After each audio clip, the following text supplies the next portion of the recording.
And joining me now is Melinda French Gates.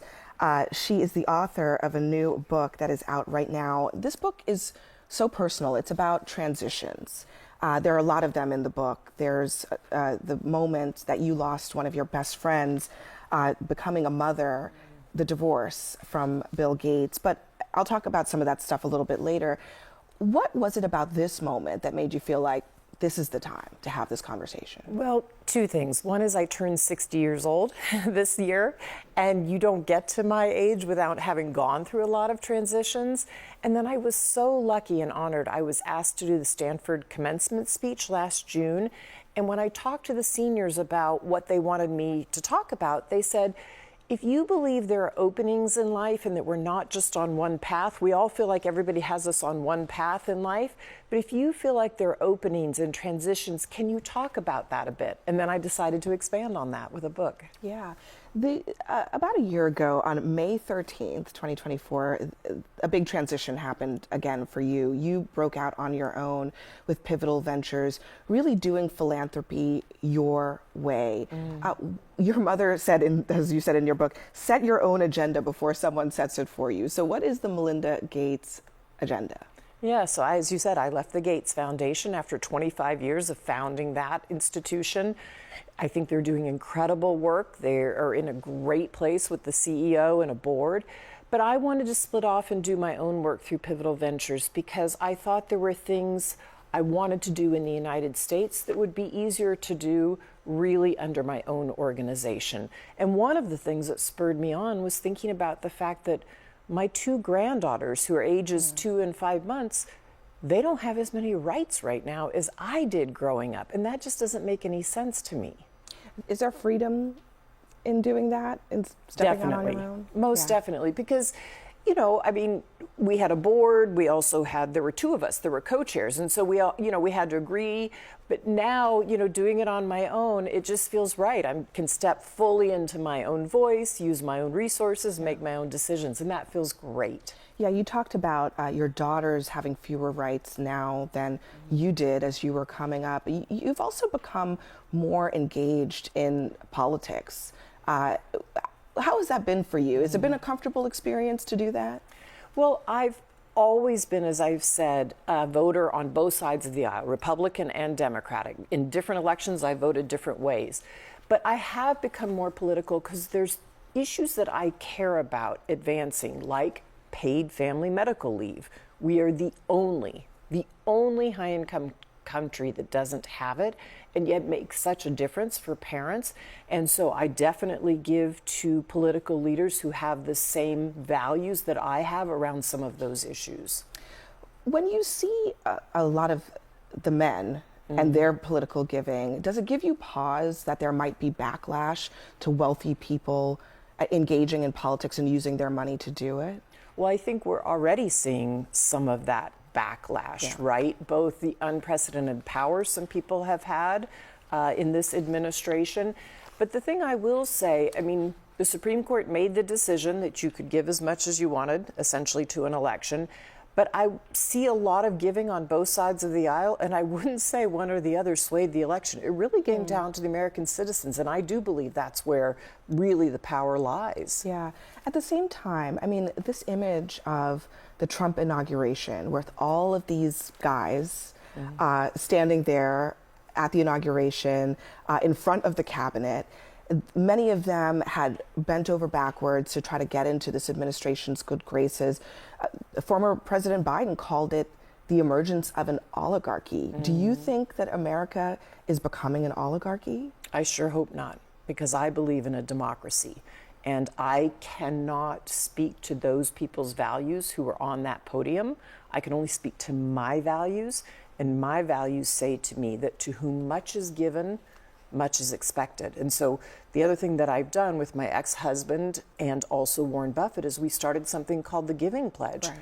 Because I think if you have $1 billion, that's an absurd amount of wealth. You have a moral responsibility to give away at least half of it. And in my case, I'm trying to spend my energy and my time and my resources doing exactly that. Yeah, I mean, I think there's such a distinction between the philanthropy in the classic sense that you and the Warren Buffetts of the world and your ex-husband were involved in, and what I think we're seeing now, which is money being utilized in politics, but in some cases against critics, people who disagree with you. Is this a different breed of people, of rich people who are starting to become very powerful in this country? Well, I think we are seeing some of their true personalities come out in the last few years. I think this has always been in the undertone of lots of people, and I never think of wealthy people as all one type of people, you know, billionaires, millionaires. They're not a monolith, right? But I think some of the particular people that you're seeing right now, their values that they espouse are just different than mine. And you know a lot of these folks. I've met a lot of them. I know a few of them, but I've met them. When you think about what is happening in the government as it relates to making people's lives better, right? The United States is a force multiplier for aid, and a lot of that was through USAID. You know that so well. When you have seen the disillusion of that agency, what did you think? I couldn't believe it. My heart breaks for the people I have met. I was so lucky to travel for 25 years on behalf of the Gates Foundation to so many low-income countries. USAID is there. Their health systems are up and functioning. People literally know that because of the US government, they are receiving maternal health services or food or pills for malaria. So to have that pulled back, what does it say about us as a country? And I'm hearing from those people, they're saying, what is going on? And if we want peace and prosperity in this world, people need to thrive, and they want to thrive where they are. So it makes no sense to me of what has been done to USAID, given especially that Republican and Democratic administrations supported it in the past. A strongly bipartisan organization, but what about any of this keeps you up at night when you think about the impact globally on health, on women? What keeps me up are young children dying. The United States is pulling back on the vaccine alliance. That was created well over 20 years ago. It has been that and malaria bed nets are the two things, vaccines and malaria bed nets, that have kept children alive, that have reduced the childhood death around the world by more than half. So to see that we would do something so devastating to families and it's so inexpensive, it doesn't feel like who we've been as a country. Do you see the wealthy class stepping into the void? Is it even possible? It's not possible. I mean, everything that the philanthropic sector can do is to be this catalytic wedge. If you took all of the wealth from, say, the billionaires in the United States, they can be the catalytic wedge. But if you add it all up, it doesn't come close to the funding, the government funding that is needed to scale things up. So the philanthropic sector can try experiments you wouldn't want to try with taxpayer dollars, right? Because some of the things don't fail. Some of the medicines don't come to fruition. But once they do, then it takes government funding to scale them up. So nobody can fill that void. This is all being led by Elon Musk. Do you think he understands the value of the government in doing some of this work that has already saved millions of lives? Well, all I can say is that a good manager doesn't just immediately cut something off. They go out, they understand the work, they see what differences have been made, and then you might say, okay, maybe 10% of it wasn't being spent well, or this 5% over here was wasted in some way. None of us want that with our taxpayer dollars. But good management doesn't say you just cut something immediately and then even all those U.S. employees are gone. I don't understand. Yeah, I mean, the reason I'm asking you about all of these things is you, through the Gates Foundation for all of these years, have been so involved in many of these programs. You mentioned vaccines. This administration is now, in a way, a bit of an incubator for vaccine skepticism, both here in the United States and around the world. What are the consequences of that? Children's lives. So we have seen children die in the United States now of measles. There is no child in the world that ever needs to die of measles. And we haven't seen that in a long time in the United States, and that is because of vaccine hesitancy. And so I don't think that is right for the world. These are life-saving tools. I talk to women and men who have walked for miles in the heat to line up at clinics in all kinds of countries around the world, particularly in sub-Saharan Africa, because they say, we know our children are alive because of these vaccines. You recently traveled to Louisiana with one of your daughters to look into maternal health, which has been a big focus for you. A lot of times when we hear about cuts and it's about programs that are overseas, it's because supposedly that money is supposed to be coming back to American citizens and helping American citizens. Do you see as much interest in saving American lives right here, where it's deadly to give birth in this country, as you would expect, given all the cuts that are happening? I think our values are spoken by how we spend money, and I hear of cuts potentially coming to Medicaid. And when I was in Louisiana, what I saw were women, particularly Black women, who, when they try to access the healthcare system, they get terrible healthcare. And particularly after a birth, you've had a baby, no one follows up with them, and they don't come back in. If they're lucky, they come back in at their 6-week appointment. But guess what? That's when we lose a lot of moms. Yeah, a lot of these preventable complications happen after the child gives birth and when everybody disappears and they're kind of on their own. You know, I want to talk a little bit about your personal life. I mean, we talked about your daughter who was with you. You have 3 beautiful children, and you experienced this divorce when they were, most of them were older. What has it been like to go through an incredibly public separation and walk your kids through that process too? Well, so I speak in the book a bit about this divorce, and the only reason I did that is because my book is about transitions. And I didn't feel like I could talk about a transition without talking about this huge one I had, which was a divorce. Yeah. And it would be inauthentic to not speak about it. And unfortunately, so many American families go through it. All I can say is it's not something I would wish on any family ever. It's painful for everybody involved. You write about being with your daughter, Phoebe, and she was scrolling through her phone. She was a little younger then. Watching these headlines. You also talk about how Bill, you said, betrayed your values. When you realized that for yourself, how did you explain that to Phoebe? She understood. She knew what had happened. She had enough information about what happened that she understood that I needed to move along. Yeah. And it was sad for all of us. You also write about the panic attacks that you had. You said he's a tough negotiator. I mean, one of the most successful business people in the world. What advice would you give women in that situation? How did you get through it? I would give women advice who go through a panic attack is to immediately reach out to a friend who can talk you down, to a therapist if you're lucky enough to have one, or even a family member, because once one starts and you start to rise up that curve on a panic attack, it goes really fast and then it can stick. So I would say to women, reach out for help immediately. One of the things that you talk about is mental health, and you work on that issue at Pivotal.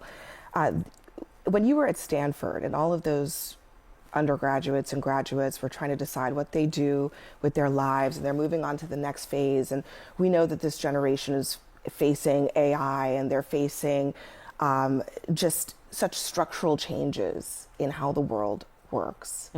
That's enough to make anybody want to bury their heads and disappear. Yep. Okay, so what is the advice to younger people as they're navigating that uncertainty, and how to keep their wits about them and not lose themselves in despair and depression? Yeah.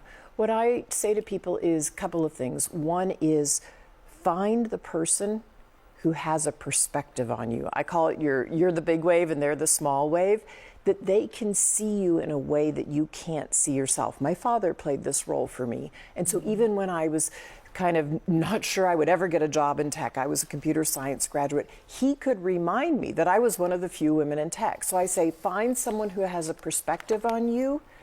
Take time when you're in that transition between college and your job. If you can take a little bit of time, even if it's uncomfortable, you're going to learn so much in that open space, in that time of transition. And then lastly, I would say turn off your phone. We are getting bombarded right now with all of the bad things in the world, I think, too quickly. And I do think it causes this panic for some people that, you know, these things have gone on throughout history, but right now they're unfortunately front and center for us all the time if you're on your phone constantly. These young people are also making decisions about who they are. And they're also seeing a huge dichotomy in the role models that are out there, right? You've got people who are acting clearly in self-interest. There are others like you who've devoted your life to philanthropy. And it might seem to some of them that the winners are the most ruthless people who are out for themselves, who do what need to be done. Can you convince them that that's not the case? I mean, do you think that that's not the case? I think it's not the case. I think we go through these times in histories where you see certain people become popular, see certain people who are on top. This too will pass. And I think it's why we need to work on social progress. We need to make sure we have all kinds of archetypes in leadership. You know, I say 36 male type archetypes in leadership, 36 female types. So young students coming out of college can look up and say, I don't want to be like those, you know, potentially 6 men, but I want to be like those 6 men. Or I might not want to look like those 6 women, but I want to look like these 6 women. But we don't have enough good archetypes at the top all the way across the board. That's one thing I'm trying to change with Pivotal Ventures. On the political front, you supported Vice President Harris, who lost the election, which I'm sure was disappointing to you. Do you have a sense, what's your theory of why she was not successful? Was it sexism? Was it the economy? Was it all of the above? Well, I think there were several factors, and we don't have all the data yet. I'm a data hound to know. But look, I do think Americans wanted a change, right? And they weren't happy with the economy.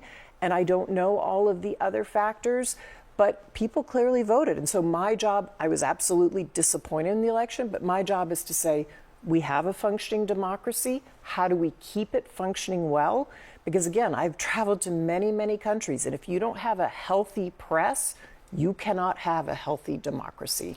We have a functioning democracy. There are people who would hear you say that and say, I don't know, they're seeing things that scare them. Are you worried? I mean, you've operated in all kinds of political environments across the world. I think we are seeing our democracy being pulled at by the seams, but I trust the people who are in some of the key roles. The Founding Fathers set us up as a system of checks and balances, and so it takes all of us to use our voice. I have friends many who are unhappy with certain things and are writing their senators. I have others who are calling. I have friends who are protesting. Like, we all have to use our voice to say, this is what we want in this time. The last few years for you have been Melinda French Gates emerging as her own person, finding your voice. That is, for a lot of women, I think, really inspiring, that there can be another chapter. You've also talked about turning 60 and what that chapter looks like. Talk to women right now. What do you want them to know about what this era can be for them? What I want them to know is there's an opening. There's an opening at any point in life. So even if you're going through something hard, you can get through it. It may take courage. It may take time. It may take somebody reminding you there's going to be joy at the end of the road. But if you can take the time to move through that transition with a little bit of grace for yourself, there will be an opening on the other side. I don't care what age you are or what situation you're in life. Well, Melinda, thank you so much. I really enjoyed the book, and it's great to talk to you again. Thank you, Abby. Thanks for having me.